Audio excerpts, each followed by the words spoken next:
Hello, ladies and gentlemen. It is I, Emily Sophia, aka M80 Sophia, here to break down for you guys one of the final episodes of Bates Motel as we know it. We are on season 5, episode 8, I believe. I don't want to believe that we are already at this point, but the episode is entitled The Body. So, spoiler alert before I dive into the mad thick of things, as I shall be endeavoring to bear all in this review. I'm gonna walk you guys through everything as best I can, and as always, if there are certain details and points that I miss or fail to address, I implore you guys to bring those things up in the comments below, because as always, this video is just the tip of the iceberg, the beginning of the conversation, okay? So that being established, let's dive in. And thank you so much for your patience waiting for this review. I am, at least for a couple of weeks, going to be watching both this and Better Call Saul, which traditionally air at the exact same time where I live. So it makes things really, really difficult, but it is a labor of love that I am willing to go through for you guys and for myself, because they're beautiful shows, and this one especially. But this, I believe this episode marks the directorial debut of Freddie Highmore, who actually got to write one of the season 4 episodes.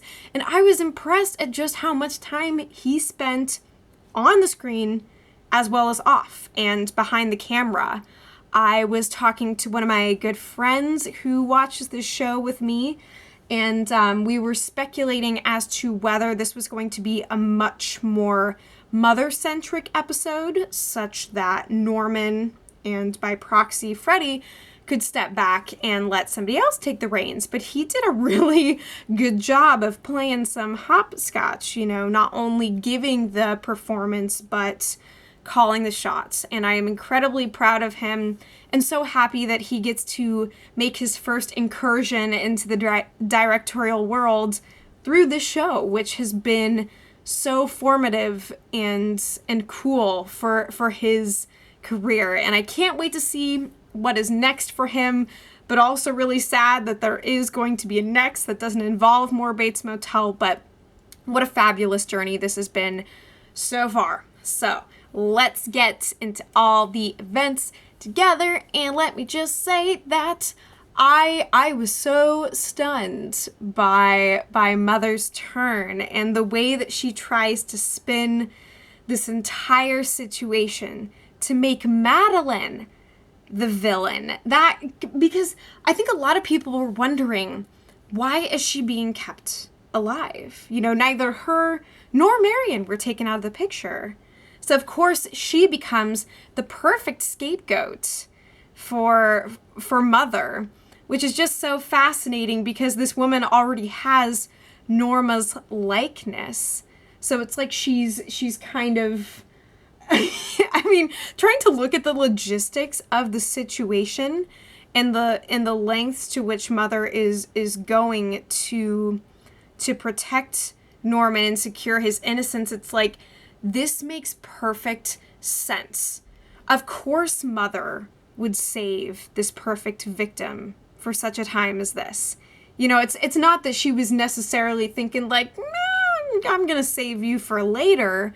Unless you want to, you know, analyze the situation further and look into the precise reasons why Norman didn't go through with killing Madeline that night they were alone together and in the heat of the moment stuff, you know. But I just think that is so freaking cool, even though it's not cool for Madeline. I'm like, okay, now I'm picking up what you're putting down, and this is just entirely too convenient, the way Mother is taking advantage of the situation. But this is, of course, something that Norman himself would never do, and unfortunately Mother only succeeds at embroiling Norman in this further. And it goes from Sheriff Jane Green being like, there's no way you could have possibly done this because you're just an attention-seeking child, to, I am charging you with the murder of 3 people. Okay? So the question, you know, remains yet to be seen. Is Mother doing more harm than good? It seems like a question that's had a pretty obvious answer.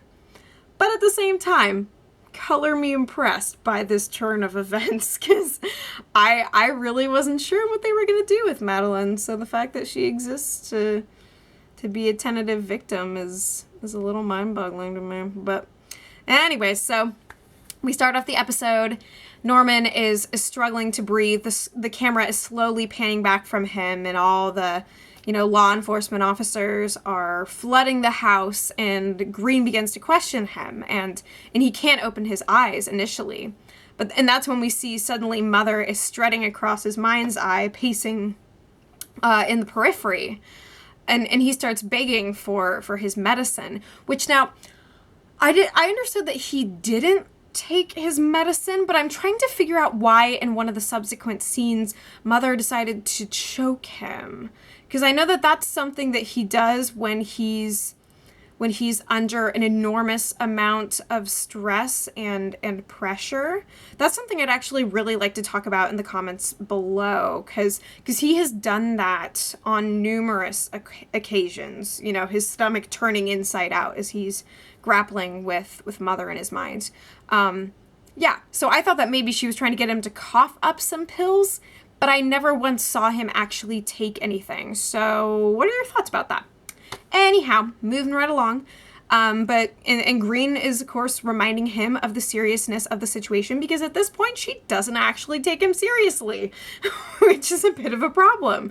And it's clear that he's desperate to be free from Mother's grasp after that closer than close encounter with his brother, and Dylan absolutely springs to his defense. It is so admirable of him for him to stick his neck out for family like this, because really Emma for the longest time has been the only real family that he's had. But now that Norma is out of the picture and he sees this broken boy who is in desperate need of help, he doesn't see prison as being conducive to that healing that he requires. And he wants to be able to help him in the way that he sees fit, and what's ultimately going to maybe help Norman find a better life.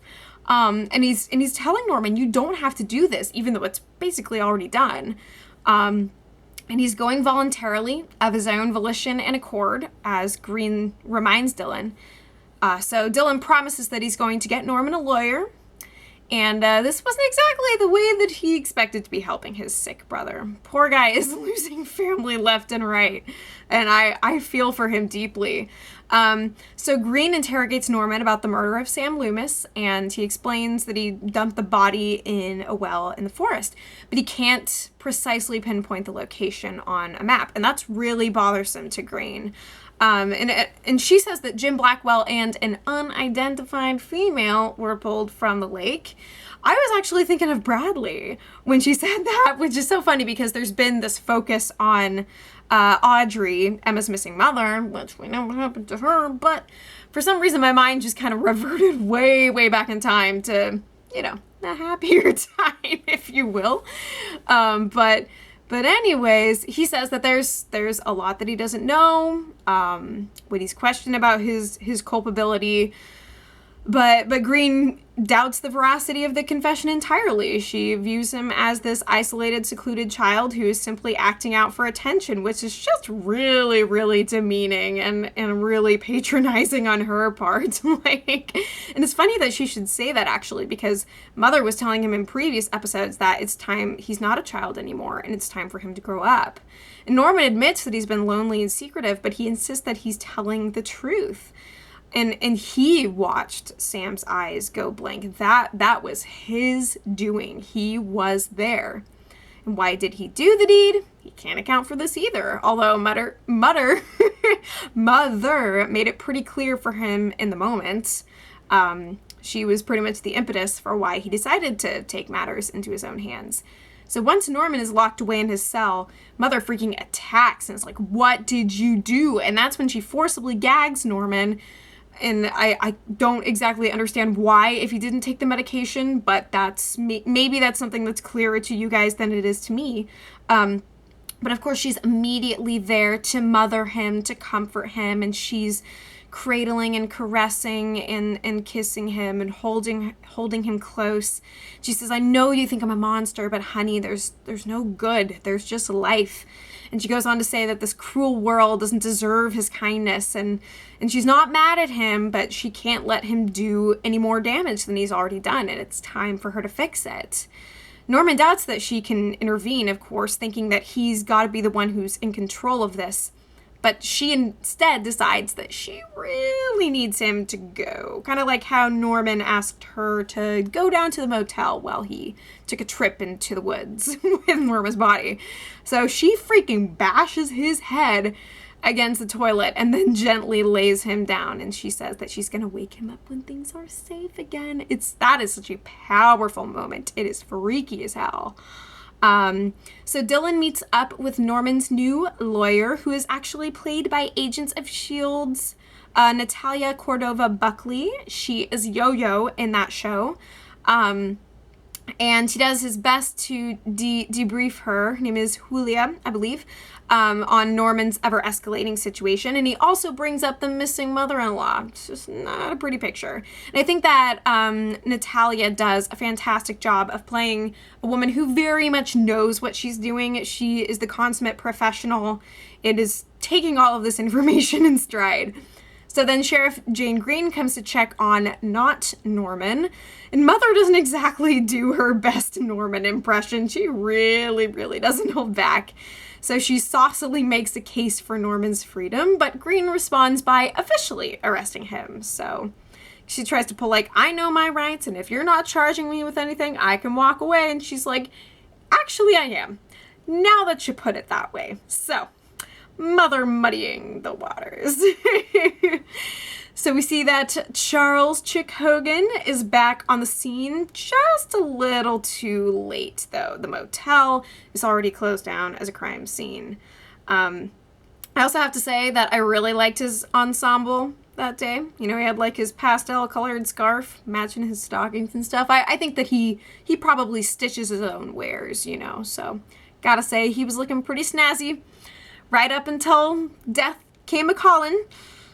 But he comes wearing a raccoon, and while he is intensely relieved to learn that Norman is not dead, he is thoroughly irked by the intrusive fanfare of the investigation, and he, after audibly catching his breath at the shock of this whole matter, he huffily departs with his bagged coon, and as we see later, he does in fact make an ill-timed return.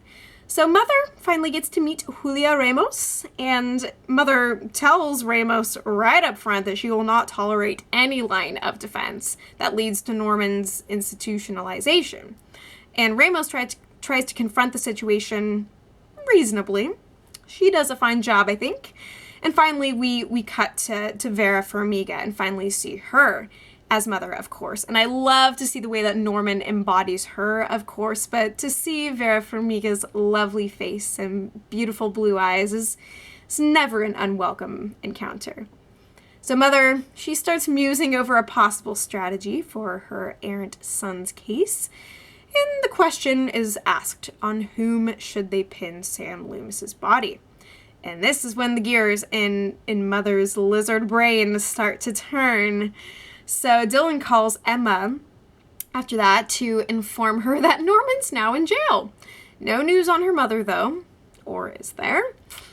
And this whole debacle is surreal in her eyes, which I think makes a lot of sense. And honestly, I wonder when Emma is finally going to come to White Pine Bay. I would be shocked if the show ends with her still in Seattle on her own. And she's concerned for her husband, who insists that he's okay, aside from needing to cough up a pretty penny for the top-of-the-line attorney. So I don't know if that line is going to have implications for the plot and how Dylan's story evolves, or if that's going to play a role in Emma coming to join him in town. So now it's time for Yo-Yo from Agents of S.H.I.E.L.D. to spar with the girl who survived Buffalo Bill's pit in Silence of the Lambs. I'm talking the showdown between Julia and Jane Green. And we see Mother from from one angle, and then the camera swivels around to reveal Norman, which I think was a cool choice for kind of showing the split between them and yet also emphasizing their oneness. And Mother plays up Norman's star-crossed whirlwind romance with Madeline Loomis and its deadly consequences. And she ends up, yes, indeed, pinning the blame of Sam's death on the wife. And she is a remarkable storyteller. She's lively on her feet with this tragic story, even going so far as to conjure up some glistening alligator tears for dramatic effect. And she paints Norman in as sympathetic a light as possible, although unfortunately it really, really doesn't work in his favor. But he was just so in love that he was willing to take the fall for her and was too naive. And Mother takes the chance to say, yeah, my mother always said that I was just too naive about women. And she is really having a heyday here. And I just think it's so fascinating that instead of outright killing Madeline or Marion, Mother's taking down the former in an awfully creative and roundabout way.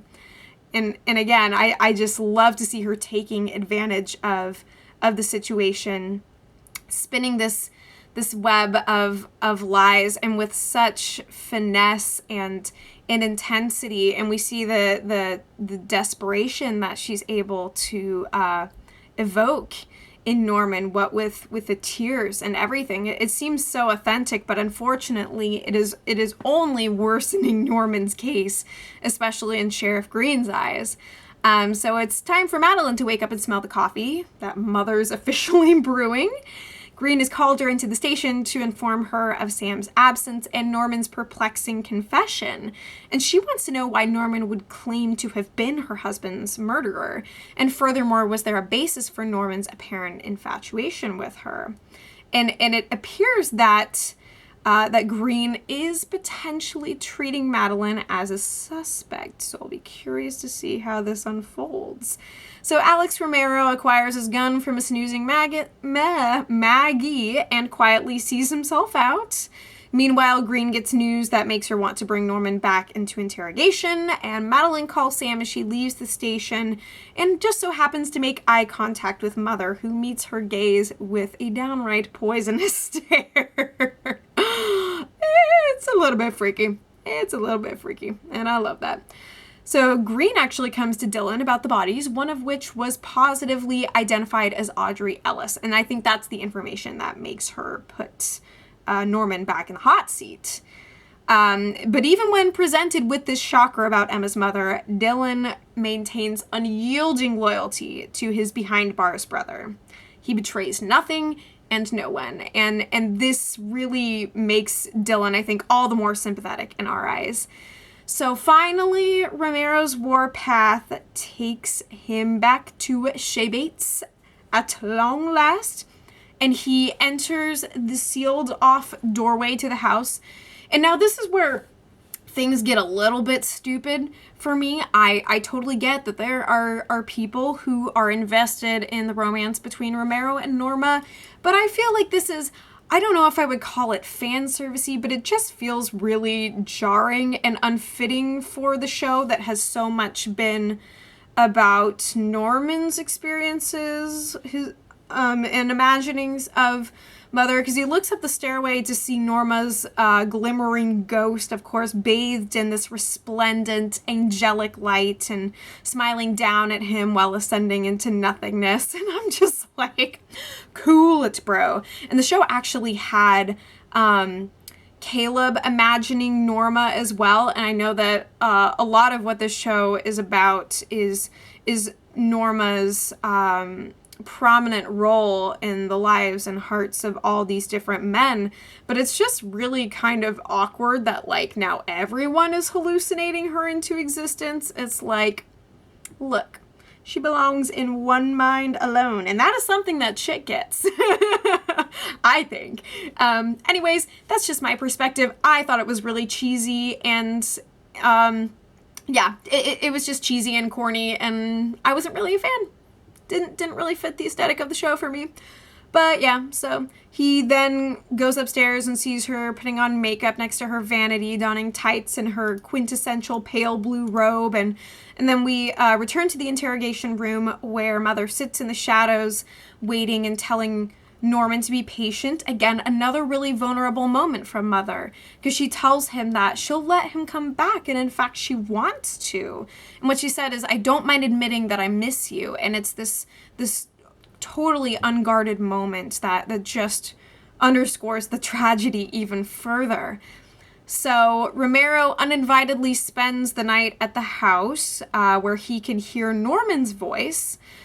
And I immediately thought, like, okay, this is Chick's setup. I actually thought that maybe Chick was trying to trap this motherfucker. But it turns out he was just trying to use it for novel writing purposes. So Romero heads down into the basement, and yep, he is definitely hearing a recording. And there's our boy Chick. He's playing back the tape recordings, working on his book in the peace and quiet of Norma's cold storage throne room. And this... Now, I think it's probably going to be a little controversial as to whether this is a fitting or good way to off this character. I did strongly suspect that he was not going to live to see the publication of his novel, and that perhaps it's going to be discovered posthumously, and maybe they're going to actually show later on that his writings are published or something after all is said and done with Norman. But And it also suggests that Romero really is a part of the end game, and I'm curious as to where the show is going to try and push our loyalties. But anyways, so Chick knows that this whole thing looks weird, and he does, oh, sorry, garage door, I can't do nothing about that. But anyways, he tries to explain his rather questionable presence. He knows the whole thing looks absolutely bizarre, and he is in turn a very bizarre human, and just kind of takes all of that in stride, which is what's made him so lovable and enjoyable on the show. But then, of course, he cites his kinship with Norman that he's forged throughout the years or months, whatever the time frame of... It's been years for sure. And you know, Norman's artistic spirit is one that has coincided with his own, to which Alex replies, well, he killed his mother. But Chick's like, and he loved her. he ships it. He's into it, man. So there's so many quotable moments that I have to share with you guys. You know, he's talking about dancing with newborn angels, trying to catch a muse as he's writing his book, and after, quote, wrestling with his feelings of exploitation, which, you gotta come to grips with that. Now he explains that he feels obliged to record these events, having become connected to the beautiful haunted house and its occupants, with whom he ultimately felt really intimate. And of course, the escaped convict calls Chick an accessory to murder, as if he has a moral leg to stand on at this point. And of course, we've caught Chick in trying to immerse himself in the holiness of this mausoleum that's been erected, that Norman erected for Norma. He's a true romantic, after all. And I really like that Chick recognizes it as such, because of course I've been calling it the cold storage throne room basically this entire season. And he says that he wanted to feel what she felt, what Norma felt, and explaining why he decided to be here in this place, to be adored like a queen, because Norman built this place for her. And dug her up to live in it. And there's another garage door closing. Anyways, so Chick figures that Norman moved her body before the cops came a-calling. And he commentates on the whole remarkable situation, ever the marvelously quirky and off-kilter vehicle for the audience, until the moment that Romero unceremoniously offs him. And his head hits the typewriter with a comical thump and a ding. As if he is all done here. And so, yeah, ultimately the episode ends with Green deciding to charge Norman with the murders of Audrey Ellis and Jim Blackwell. And I've got to share one last quote from Chick with you guys, and he says, "Look at you standing there, the sheriff who's escaped from prison on a mission to avenge the woman he loves from her murderous and sick son." It's like, Watch, man, you guys are perfectly worthy adversaries. Perfect. The artificiality of scripted drama doesn't hold a candle to true crime. And I kind of love that, you know, again, there's a lot of self-referential stuff in Chick's perspective, self-referential being about the show. It's very, very meta, you know, the artificiality of scripted drama. And he's like, utter surprise, without contrivance. More surprise than the brain would allow you to imagine. And he types with impassioned gallows glee as Romero decides to dispose of this guy who won't shut up and is, in Romero's eyes, is making light of the whole situation when, in fact, Chick is just kind of basking in the glory and the madness of it all. And isn't that what we basically do with this show? So I leave you on that note. I am all out of time, but there is much more to be discussed in the comments below. So head on down there, y'all. I will do my best to join you as soon as I can. You guys take care, please. And as always, I will be back before you know it.